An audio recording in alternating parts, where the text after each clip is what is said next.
Hello, ladies and gentlemen, and this will be a little bit longer video today. Usually due to the fact that I have an announcement that I will be making. Essentially, you guys have been pretty much hearing me talk about making podcasts and stuff like that for quite a while now. And some of the people that have been here for a while, some others that have not been here for a while. Obviously, there will be some changes coming into next year.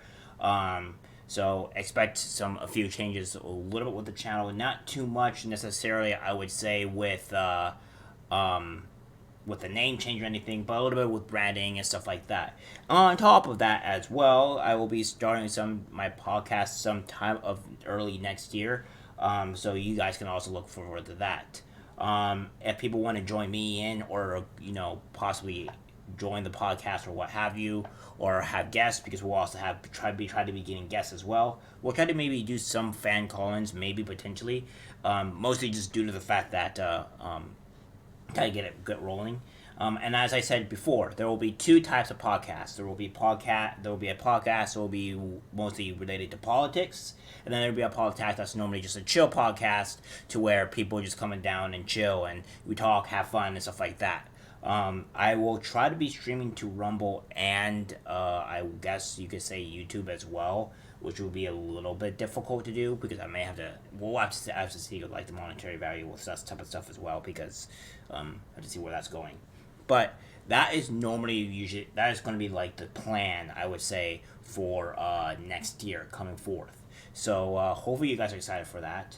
I don't know exactly when of how early next year. I'll try to do it maybe between February and March.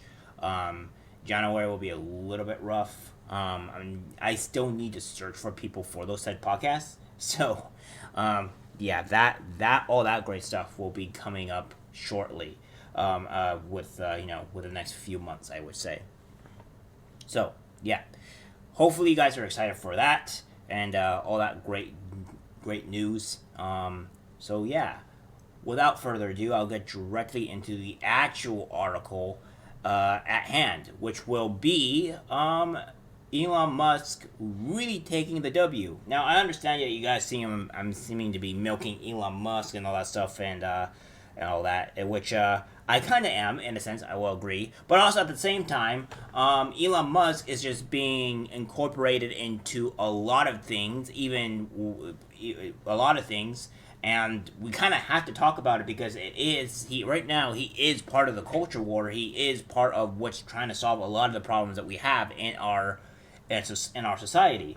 And it seems that we have some even big tech people to be joining him in these endeavors of insanity. And I think what he would be doing would be great, because honestly, it's a huge win. So what we have is Zuckerberg joins Musk in criticizing Apple's iron grip on its App Store, and I think we all agree that pretty much for the most part is that you have Apple that has pretty much a monopoly on all apps for the most part. Like you have essentially Google Play, which Google will control mostly, and then you have I would say Apple, which also has another monopoly, which is controlled. You only have two people to go through, and both, in my opinion, are just not trustworthy with your apps. Because we have seen Google try to cancel people due to apps, and we've seen Apple do the same. So this is in response to Apple wanting to remove Elon Musk from the App Store, from Twitter from the App Store, because they have that power. Well, it seems like Apple is seeming to be biting the hand that feeds them, or rather, not really going to be doing super well, because now that Elon Musk has made a statement on fighting against Apple, it seems there are other companies as well fighting back. Meta CEO Mark Zuckerberg joined Twitter CEO Elon Musk in his criticism of Apple for the company's ability to unilaterally control its App Store. During a speech at the New York Times Deal Book Summit, Zuckerberg said that Apple is the only platform where one company can control what apps get on the device, a situation he characterized as neither sustainable nor good. The founder also noted that the other systems such as Windows and Android do not exercise such aggressive gatekeeping. Meta controls 3 of the top 4 social networking platforms on the Apple App Store, including WhatsApp, Messenger, and Facebook. Twitter ranks first in the App Store news category. Musk, who officially acquired Twitter last month and desires to pivot from the social media company's business plan towards a subscription-based model, said that Apple, which levies 30% fee on in-app purchases, enforces a functional tax on the internet. The entrepreneur previously said that Apple has threatened to withhold Twitter from its App Store without explanation. Noting that Apple has mostly stopped advertising on Twitter, the world's richest man asked whether the world's largest company hates free speech in America. Several advertisers have backed away from Twitter at the behest of activist groups, claiming that extremists consider the Musk takeover a new opportunity to host the most abusive, harassing, and racist language and imagery, including clear threats of violence against people with whom they disagree. Musk hinted that he would consider launching a new brand of smartphones in the event that Apple removes Twitter from the App Store. I certainly hope it does not come to that, but yes, if there is no other choice, I will make Ontario phone, he told commentator Liz Wheeler. Would be massive. I think Elon Musk should do it regardless, because this releases the grip, the tighten hold that Apple has on many other apps, and I think this will allow for even many other companies that don't really have a space to be on Apple or whatever, or are threatened to be on Apple, really lets other companies jump to other app stores, etc., that would really be able to circulate the market and be less of a monopoly. And Apple should fear this, because if that's the case, Apple no longer has to keep up with a battle that they would be against. Essentially, mostly due to the fact that Elon Musk comes with very strong influential power because of the fact of how many people he has on Twitter, how many people like the man, and it doesn't seem to be, it won't be seen to be a very easy win for Apple. Governor Ron DeSantis, Florida, asserted that the potential move to delist Twitter would constitute a significant abuse of power from Apple. He's providing free speech, and so if Apple responds to that by nuking them from the App Store, I think that would be a huge mistake. 100% agreed. That we went over this before. The governor said, noting that a response from Congress would be warranted. Musk recently published a set of investor slides showing that the daily inflow of new users into Twitter has reached 2 million under his leadership, while user active minutes per day reached 8 billion.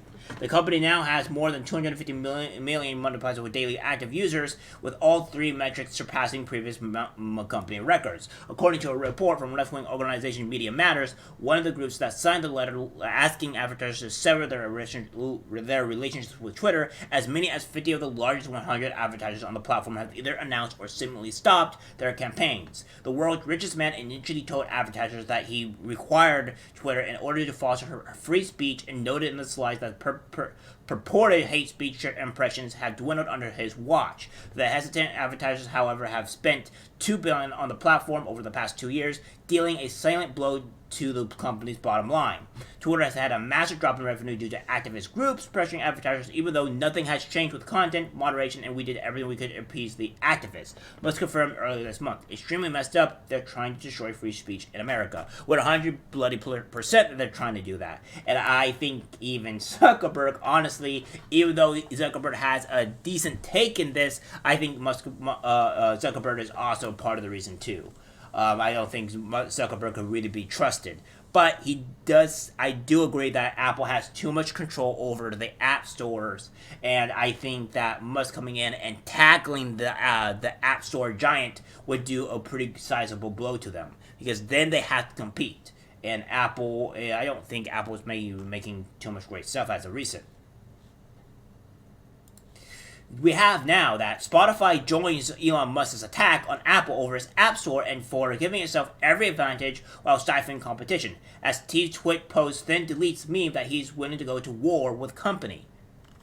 Spotify CEO joined Elon Musk in his attack against Apple over the App Store for giving itself every advantage while stifling competition. Blah, blah, blah, blah, blah, blah. Now, EK is claiming Apple, which he claimed is a bully, has given itself every advantage while at the same time stifling innovation and hurting consumers.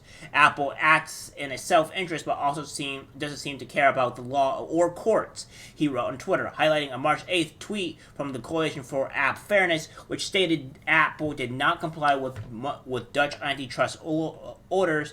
This bad behavior is far-reaching and, as Elon Musk recently pointed out, not widely understood. There's been a lot of talk. Talk is helpful, but we need action, EK said.